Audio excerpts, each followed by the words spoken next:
Soy Javier Milei, soy economista, liberal libertario. Yo grito mucho. Grito porque estoy indignado. ¡Zurdos, hijos de puta, tiemblen! ¡La libertad avanza! ¡Viva la libertad, carajo! ¡Vamos! Hemos invitado al señor Iñaki Rodríguez, que parte mañana para hacer estudios de Derecho, Ciencia Política y Filosofía a la Universidad Española de Navarra, porque nos interesa ver cuál es el punto de vista de los jóvenes de su generación, tanto desde el punto de vista jurídico como político y, si se puede, filosófico también. Yo quisiera preguntarle qué es lo que lo ha motivado a volverse abogado.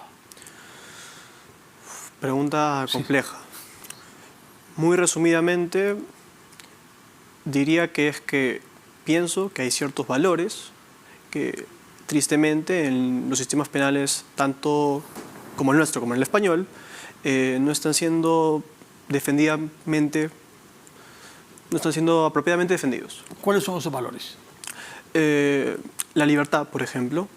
Tenemos un problema rotundo en cuanto a la prisión preventiva. La prisión preventiva hoy se da a mansalva, cuando en realidad debería ser para casos muy particulares, por ejemplo. La vida también.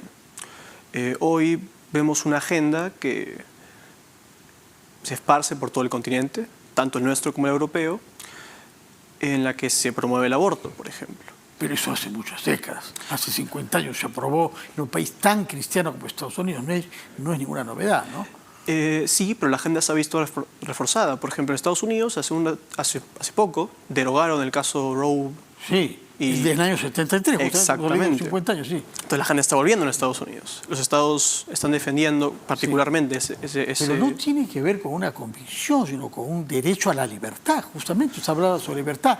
Muchas personas que están contra el aborto consideran que no es un tema del Estado. En los Estados Unidos, atención, una parte importante de sectores conservadores republicanos han votado a favor de que sea un tema en donde el Estado no imponga nada a los ciudadanos. O sea, incluso yo recuerdo el caso en Chile, que la ley de aborto motivada por Bachelet fue defendida por el abogado Echeverry, que conocemos bien porque ayudó a la extradición de Alberto Fujimori, quien es un enemigo del aborto, pero que sostenía que la ley es constitucional. No es lo mismo tener una convicción sobre el tema y otra creer que el Estado tiene que dirimir sobre ese tema.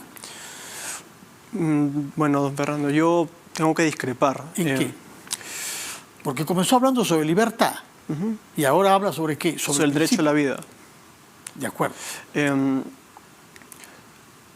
El bien supremo del Estado es justamente defender la vida, es más, es su principal función. Yo creo que un ser humano, la vida de un ser humano comienza en la concepción. ¿Y por qué cree eso usted? ¿Y por qué pretende que esa creencia deba traducirse en actitudes coercitivas del Estado? Usted sabe, porque va a estudiar filosofía, que durante 2500 años los filósofos han discutido cuándo comienza la persona. Tomás de Aquino dice que es 4 meses, San Agustín aún más, etc. De manera que usted cree que es persona humana, pero de ahí a querer imponer esa creencia al resto, por lo menos atenta contra la libertad, ¿no? Bueno, a ver, me corrijo, no es una creencia. A ver, hay un gran consenso científico en ese respecto. ¿Dónde consenso científico sobre eso? Esto parte, por ejemplo, del padre de la genética. El padre de la genética, y cito, decía de que si la vida no comienza en la concepción, no comienza nunca. No comienza nunca. Eso lo decía el padre de la genética, Mendel. Sí, pero es un autor que ya tiene... ¿Cuántos años? No. Pero en fin, prescindamos de ese tema específico. Usted sostiene, lo que dijo inicialmente es que quiere comprometerse con la libertad y mencionó el tema primero de la prisión preventiva. ¿Eso quiere decir que su interés jurídico es en el derecho penal? Por supuesto. Pero también en la filosofía. También. Ya, o sea que se va a interesar en temas constitucionales, finalmente, que son aquellos que plasman los conceptos filosóficos. Muy probablemente sí. Ya. Y al mismo tiempo, ciencia política. También. ¿Qué es lo que observa más en América Latina que le llama la atención? Entre los fenómenos recientes, entre las elecciones recientes, ¿qué es lo que le ha traído más la atención a usted, un jurista en ciernes de su generación? A ver, en la política actual tenemos claramente el caso de Argentina. Es un caso paradigmático. Sí. En cuanto a interés político, filosófico y jurídico también. Ya. ¿Y qué es lo que ha percibido en las elecciones primarias que han tenido lugar ahí? Ha sido algo inédito. Hace más o menos 80 años que no gana un candidato que no sea o del peronismo o del radicalismo. Sí. Y No ha ganado todavía. Digamos, tiene bueno, más ha ganado votos las que PASO. otros, pero sí, las PASO, sí. Habla de señor Milei, ¿no? Correcto. Ya. ¿Tiene una simpatía por las ideas generales de Milei? Por sus ideas, en general, sí. Con él como persona tengo ciertas cuestiones. Respecto de ideas, él es favorable, como liberal ultra que es, a que haya un mercado de órganos humanos. Que el que tiene más dinero pague para comprar un riñón o un hígado. Y ¿usted simpatiza con eso? No, para nada. Y con el tráfico de niños. Pero con el que él simpatiza, que se puedan vender niños. Hay alguien pobre que tiene hijos que no puede mantener, hay un rico que no tiene, se lo vendo. No sé hasta qué punto Milei esté de acuerdo con eso. ¿Eh? Yo Sí, lo he escuchado pronunciarse muy en contra de eso. Explícitamente ha dicho que ahora no se puede hacer, pero que él concibe que en otras condiciones un mercado de niños pueda ser razonable, que es lo propio del ultraliberalismo, ¿no? Nunca he escuchado eso. No, yo sí lo he escuchado. Eso. Pero con respecto a lo primero, yo haría una aclaración. El tema de legalizar la venta y compra de órganos, Milei lo dijo en un contexto muy particular. O sea, está teniendo una entrevista no sobre su candidatura ni sobre sus propuestas políticas. Sí, hace años ha sido esto, sí. Sí, pero era una entrevista con respecto a su posición filosófica. Sí. Esto no está en sus propuestas políticas. No está en... Bueno, o sea, es un político, sabe lo que nos puede decir ahora, pero también ya sabemos lo que tiene en la cabeza, ¿no? Y este tema de los niños, revise usted, porque no solamente él, hay muchas personas que piensan eso, que hay pobres que no pueden mantener a sus hijos y que hay ricos que no pueden tener hijos. Hagamos el cambio, pues. Y eso ya es algo que está practicado en el Perú. Yo conozco incluso congresistas de la República actual cuyos abuelos fueron vendidos. O sea, eso existe, que hay un mercado de niños pobres. Y tendremos que luchar contra eso, es inmoral. Ya, pero entonces él está contra esa libertad. Porque él lo hace en nombre de su lucha por la libertad. Bueno, de mercados, en este caso mercado de órganos y mercado de niños. Repito, nunca he escuchado nada parecido, pero en todo caso, si es que él hubiese opinado eso, que lo dudo, tendría que ser condenado, por supuesto. De acuerdo.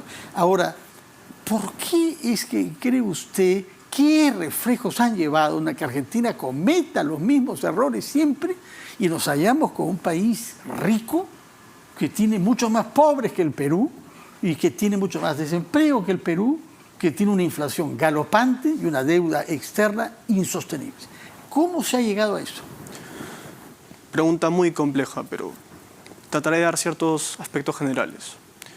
A ver, Argentina, para comenzar, en cuanto a la inflación, eso es un problema que viene por parte del gobierno, por la emisión de dinero del Banco Central, y por otra parte por el sector bancario. La segunda forma más importante en la cual se genera inflación en toda economía es mediante el sistema de reserva fraccionario. Eso es inevitable. Y siempre que persista tanto el Banco Central como el sistema de reserva fraccionario, va a haber inflación. Es inevitable. En cuanto a la crisis política, no sabría hasta qué punto podríamos rastrearla propiamente, pero yo diría que en el fracaso constante. O sea, ha gobernado el radicalismo, ha gobernado el peronismo. El radicalismo en el sentido en que se usa ahí partido claro, radical, ¿no? Por supuesto. Que son partidos del siglo XIX, la palabra viene de Francia, porque había un partido que se decía radicalmente republicano contra Napoleón III. Entonces la palabra radical que no se usa en el Perú, porque no tenemos partido radical acá, pero sí existe en Chile y sí existe en Argentina, puede ser confuso en el Perú, por eso es que me permitió esta aclaración histórica. Sí. Gracias por la aclaración, Sí. más bien. Argentina está en crisis. Sí. Yo diría que en parte por las políticas sociales, entre comillas, que estos gobiernos han hecho en los últimos años. Por ejemplo, y vemos los resultados. A ver, en Argentina, 6 de cada 10 niños no comen todos los días. La inflación supera el 100%. Tienen un problema enorme en cuanto a los piqueteros, que son un grupo pseudo sindicalista que básicamente te obstruye calles si no haces lo que quieres. Aunque su líder obtuvo 1.5, menos de 1.5. Sí, el señor Grabois. Elías salió eliminado, ya no es candidato presidencial, no, pero tuvo el mínimo de 1.5%. por suerte. Bueno, de acuerdo. ¿Por qué se interesa por el caso argentino? Más que por otros de América Latina, porque hubiera podido mencionar Ecuador o Guatemala. En Argentina, esto lo escuché alguna vez de un politólogo. Debido a razones históricas, los países que rigen la política de la región son Perú, particularmente Lima, Argentina, particularmente la ciudad de Buenos Aires, y por supuesto, históricamente, porque hemos sido el Virreinato de La Plata y el otro virreinato que éramos nosotros. Y por eso, porque lo que pasa en Argentina se va a ver de alguna manera replicado en el resto del continente. Entonces, por eso es que hay que prestar atención a lo que pasa en Argentina y a lo que pasa acá en Lima. Sí, sin duda, sí. No es un país con que tenemos frontera, pero sí es cierto que tiene una influencia sobre todo el continente, ¿no? Permítame hacer una pequeña interrupción para dar una información que nos acaba de llegar. Hemos tenido conocimiento, de acuerdo a una conferencia de prensa, que el congresista Roberto Sánchez presentará oficialmente una moción de censura contra el presidente del Parlamento, Alejandro Soto.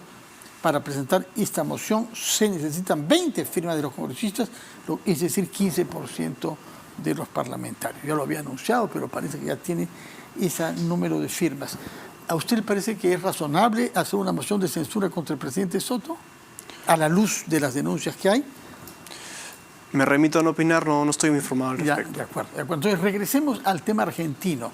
Usted decía que le parece como un modelo de fracaso, un país rico, con gente más educada que en el Perú, hay más gente que tiene títulos universitarios, y sin embargo no tiene una élite económica en la alternancia, usted ha mencionado 80 años incluso, que haya sido capaz de superar baches elementales, ¿no? A ver, hay alguno que otro, entre muchas comillas, empresario que, digamos, es amigo de la democracia y ha pasado todo gobierno y toda crisis, ¿no? Podría, por ejemplo, citar el ejemplo de, coincidentemente, el jefe del señor Javier Milei, o el ex jefe del señor Javier Milei, el señor Eduardo Enriquian, dueño de Grupo América, una de las tres más importantes empresas en Argentina. Es un holding que tiene, por ejemplo, es monopolista del correo postal en Armenia y tiene Aeropuertos Argentina 2000 actualmente, que es el monopolio de los aeropuertos en Argentina.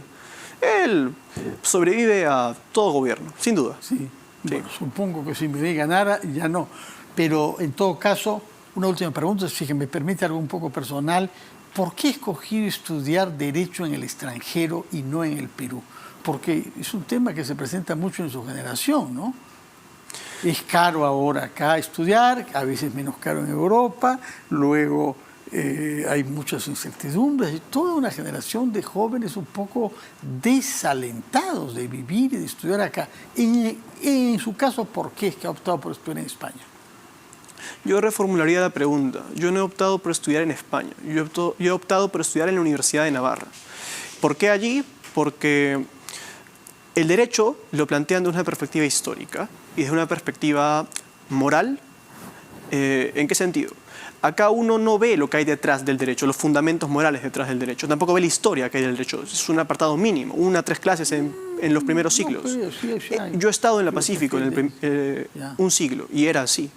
Es más, en mi currícula había 1 o 2 cursos de historia del derecho, no más. En mi universidad eso es fundamental. Es más, el primer año voy a ver prácticamente solo eso, fundamentos del derecho e historia del derecho. Bueno, le deseamos mucho éxito naturalmente allá y lo vamos a molestar llamándolo, pues si nos deja su teléfono en Navarra o cuando se ha instalado, para que nos dé sus opiniones también sobre la política española, porque vemos que es un observador acucioso de la realidad política en otros países. En todo caso, muchas gracias por haber venido. Deja un testimonio de una generación, de sus motivaciones y sus indignaciones, que las compartimos. Muchas gracias por la invitación, un placer. A usted, señor Rodríguez Iñaki, que mañana parte, que ha querido molestarse viniéndonos a visitar antes de irse a estudiar a la Universidad Vasca. ¿O es en el País Vasco? Es en el País Vasco, sí. O es en Navarra mismo. Algunos dicen que no es el País Vasco, pero en fin, polémicas entre ellos. Muchas gracias, señor Rodríguez. Que tenga usted una feliz estadía allá y que nos venga a visitar cuando esté acá de paso en el Perú. ¡Zurdos, hijos de puta, tiemblen! ¡Zurdos, hijos de puta!